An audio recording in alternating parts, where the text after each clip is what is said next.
You manage a Power BI model and an associated report.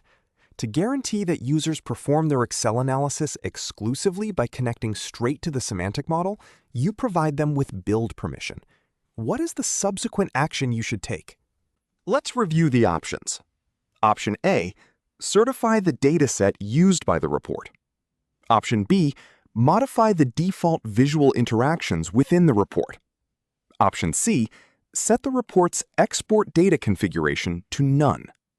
Option D, set the report's export data configuration to summarized data, data with current layout, and underlying data.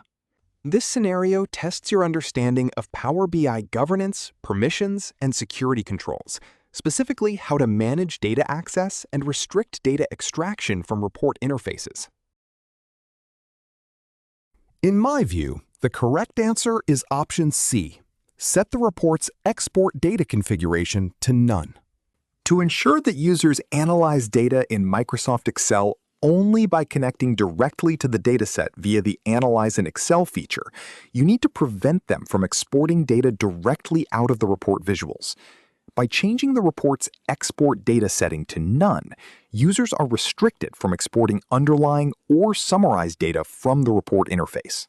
Regarding the other options, certifying the dataset in option A builds trust and quality, but does not restrict exporting. Visual interactions in option B affect how visuals cross-filter each other. And setting export data to summarized and underlying data in option D would permit exporting rather than restricting it.